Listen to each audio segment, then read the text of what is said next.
Reactive training systems.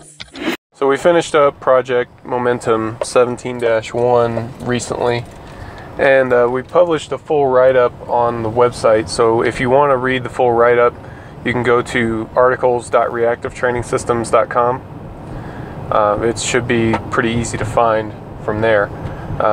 But what I wanted to do in this video is just kind of share what some of the main findings of the project were.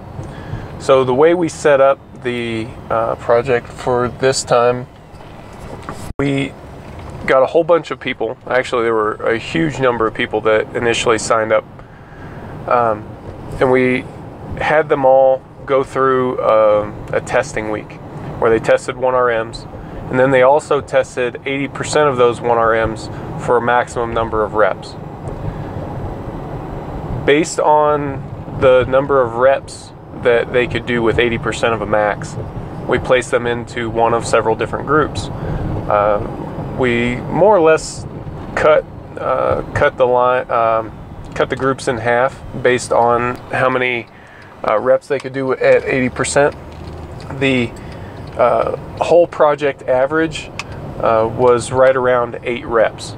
So for people that scored lower than 8 reps, they were considered, low reps at 80%. People that were above 8 reps were high reps at 80%. From there, we built several different training groups, 4 to be exact. So one training group trained with low repetitions, and they scored high reps at 80%.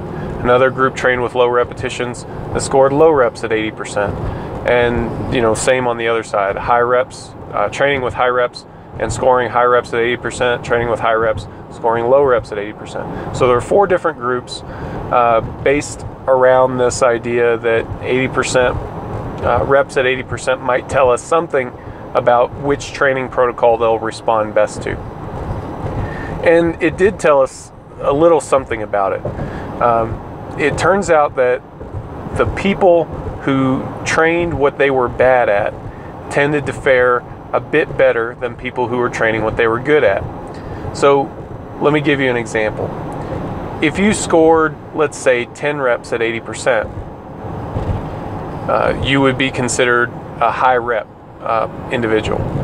So you're scoring greater than average reps at 80%. And in that case, it would be better for you to train with low reps. And by low reps, I mean lower reps, which would also include a higher overall intensity.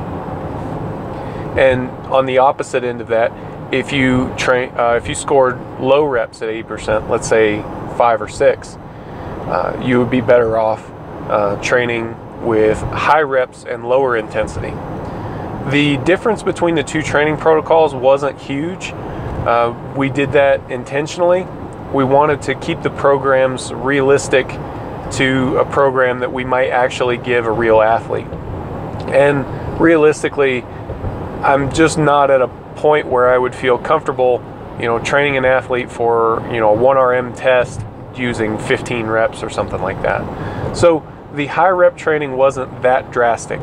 In fact, you can read more about it in the full write-up, but in general, it was 2 additional reps for each set.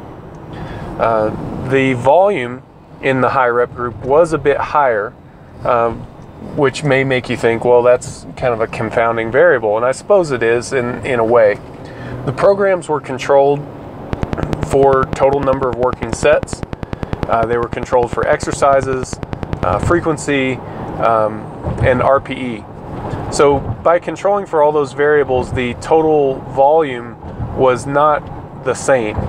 But if that was a big driving factor in terms of success behind the high rep group, you would expect that that would work as well for the people who scored high reps at 80%. What I mean by that is the people who scored low reps at 80%, when training with high reps, tended to do better. And you may think, well, that's because they had a greater total volume.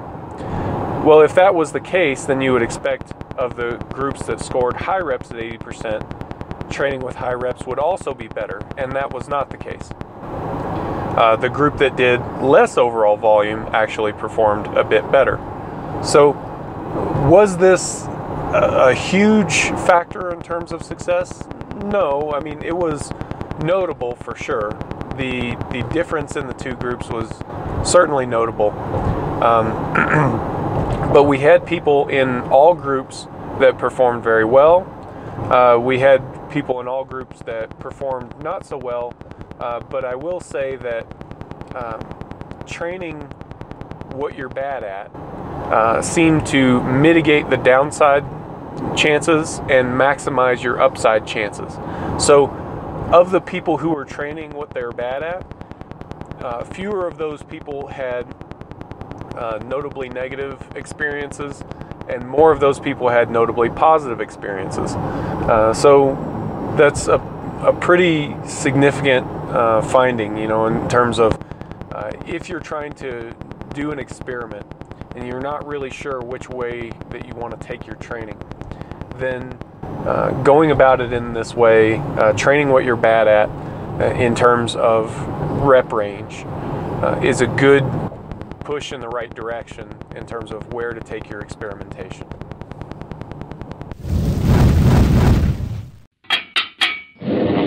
Reactive training systems.